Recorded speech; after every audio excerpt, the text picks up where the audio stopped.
I, a high school dropout with the GED, taught himself how to code in his 30s and got a job as a web developer.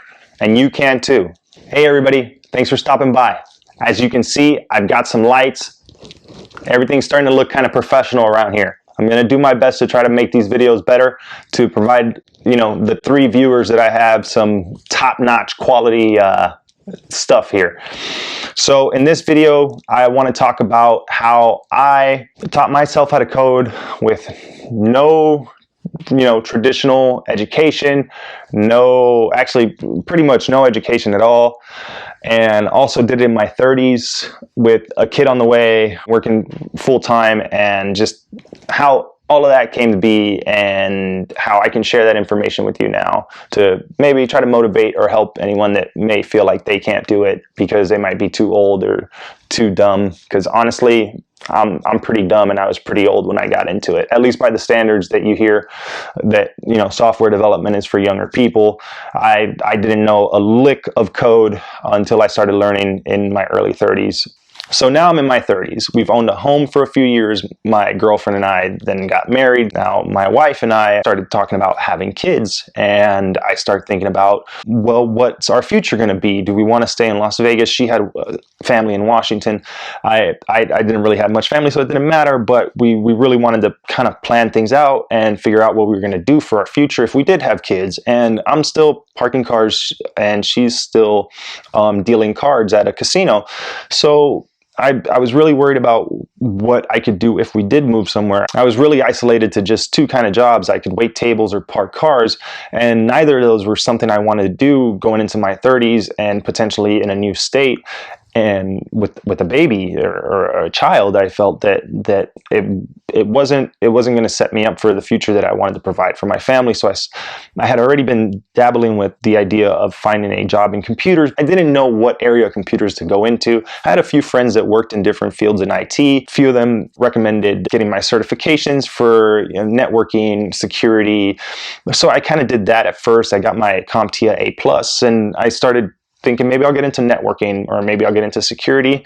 But networking kind of was what I was kind of falling into anyways. So I started checking out networking, and I started looking at Cisco certifications. I was really bored learning the networking and kind of grinding out the certs. It wasn't fun, but I had people telling me that if I had enough certs, I could eventually get a job.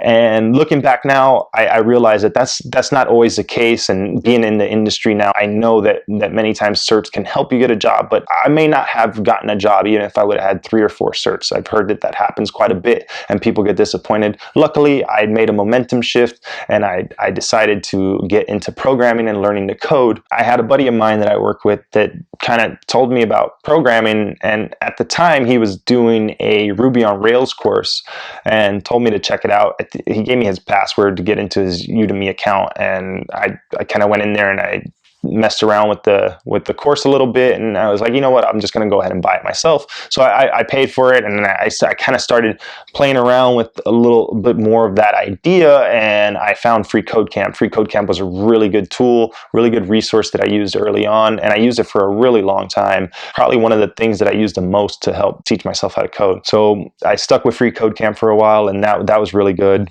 When you're 30 years old, it's very scary thinking about going back to school. So I kind of really needed something that I could learn on my own without having to go to school.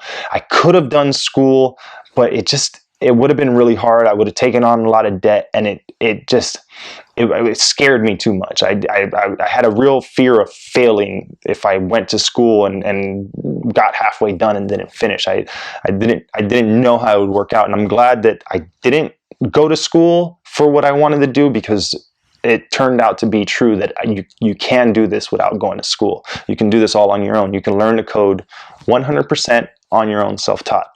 I did it. A lot of people do it, and that's kind of what I want to motivate people to do here. I really had to do it. I realized that I was in a field that I didn't want to be in. I worked at a strip club parking cars, and it just didn't seem like there was much future in that for me. I had a little girl on the way, and just everything about it just felt wrong. That really lit the fire under my ass to just hit it, balls to the walls, just go nuts and just not stop until I got a job. I remember having a lot of doubt when I was learning how to code.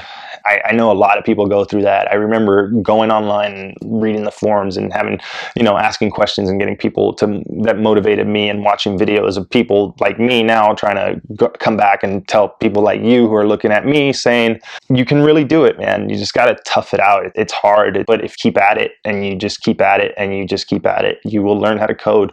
It's a lot of it is actually repetition. Hard to explain, but you kind of just, the more you do it, the more you understand it. And at first you look at code and it doesn't make any sense. It looks like a different language. I guess it is a different language, and that gets scary, but it just gets easier. And the more you read code, when you become a professional programmer and you spend all times of the day just looking and staring at code, you get better at understanding it. So every waking moment I spent it on my laptop teaching myself how to code. And it wasn't easy. It was hard. There were some days that I didn't feel like doing it. There were some days that I loved it, that I would wake up in the morning. The first thing I would do on my day off was open my laptop, and I would shut it when I was falling asleep. At this point, my wife is pregnant, and she sees how hard I'm working because she knows that I'm doing it to try to make a better life for us. And she's super encouraging and super helpful. She's working, she's pregnant, I'm working. And then every minute of free time that I have, I devote to learning how to code. So I was just kind of very isolated in front of a computer for a long time. And I did that for months and months on end until I finally felt ready to go out and look for a job. Let me cover some of the things that I did to learn to code. Doing tutorials, watching YouTube videos. I started building stuff. I found work on Upwork. I volunteered on some website that I found on Craigslist that was looking for volunteers, which was basically they were just looking for free work, and I did free work. Did everything that nobody else was willing to do to try to get good enough to get a real job. I didn't have any education. I didn't have any experience. I didn't have even any IT experience. I've always been in the computers, and I understand computers, and I've always been kind of like the computer guy among my friends, but nothing to the level of programming or learning how to code. So this was a new thing for me, and it was really hard. Did anything I could to try to get that job. I went online and I asked questions. I made sure I networked. One of the big things a lot of people said was go to meetups. I met people. One of my first job offers, they gave me a code challenge at a meetup. I met a CEO of a startup, and he gave me the code challenge. I failed the code challenge, but it just goes to show you at that point in time, I had maybe been doing it for about 3 or 4 months, and I had no idea that someone was going to actually offer me a job. And even though it was just a code challenge, had I had completed that code challenge and completed it successfully, I may have gotten a job within 3 months of learning how to code. So it all depends on where you're at. I wasn't there. I couldn't complete that, but you just never know who you could meet when you go out and network.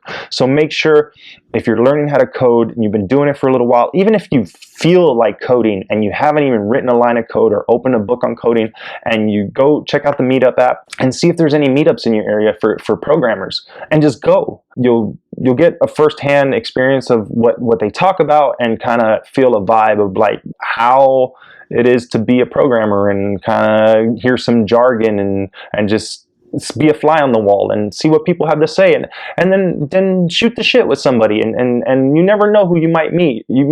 Somebody might be interested that you're just kind of trying to learn how to code, and might be willing to mentor you. And one of the big things you want to do early on is get a mentor, because it can really help you make that next step as a programmer, especially early on when you're just trying to learn. It's really tough when you're doing it on your own, and a lot of people seek help on the internet. But if you can actually find someone who's willing to mentor you, or at least answer some questions for you occasionally, a phone call, Slack group, Discord, anything, it's really good to have. So if you network, you can meet a mentor. And then, the funny thing is, talking about meetups and talking about networking, I got my first job because of a meetup.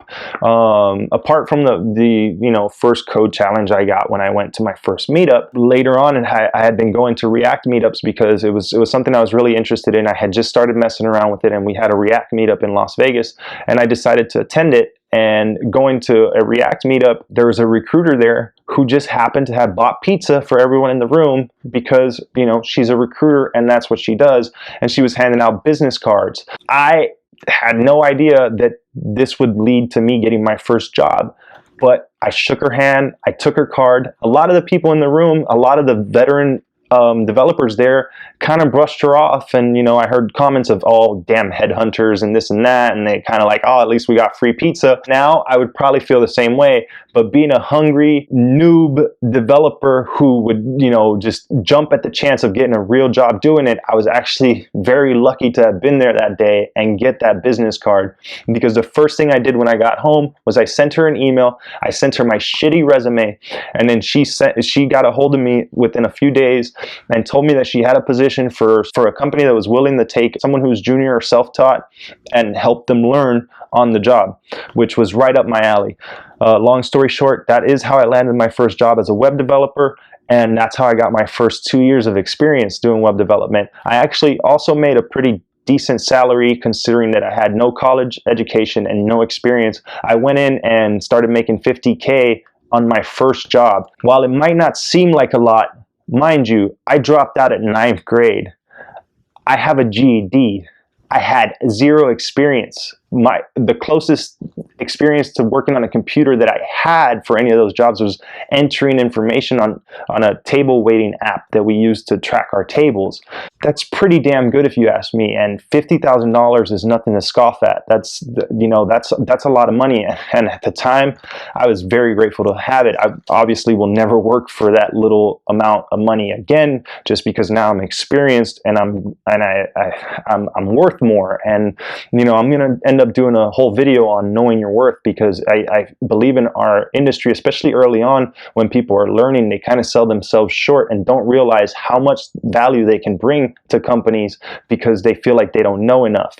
And a lot of the times that's not true. You can actually bring a lot of value even if you're new. So that covers a lot of how, you know, I went from being a dropout to not having any experience to learning how to code in my 30s. I'm now 35 years old. I've been doing this professionally for about 3 years. I taught myself how to code 4 years ago. And yeah, it was an uphill battle at first, but it was all worth it. Honestly, looking back now, I would have done it no different. Well, actually, I take that back. There would have been some differences in my learning approaches, which I want to actually talk about here on this channel, because I feel that, you know, I went through the trial and error of learning how to code on my own, and there was a lot of tools and resources, but there was a lot of things that I didn't find answers to, and I'm hoping that I can maybe answer for other people here now that are trying to make the same journey. You know, I'm old by the industry standards, and I had no problem finding a second job. I relocated for it. I moved to the state that I wanted to move to, and I got nothing to complain about. I got a good pension. I make good money. I have great insurance and benefits. And I know to a lot of people this is a dream that doesn't seem achievable, but trust me, you can do it. Don't believe in me. Believe in yourself. You can do it. Anybody can do it. Learn to code. Get a better job. Do better for you and your family. It's possible. Trust me. So if you've stuck around this long, thank you for watching. I'm really hoping that I can bring value to someone's life that's trying to, you know, make that step in learning how to code, or just not sure if they can do it and have doubts about being too old, or not being smart enough, or not having an education, or needing to go to college, or any of those things that you feel might stop you from being a self-taught developer. Just remember, if you stick with it and you grind it out, you will learn to code. It's just a matter of time. You know, it's just, how bad do you want it? Again, if you found value in this, if you enjoyed this, please like and subscribe and share this video with anyone that, you know, might find it useful. So thanks for watching, and see you next time.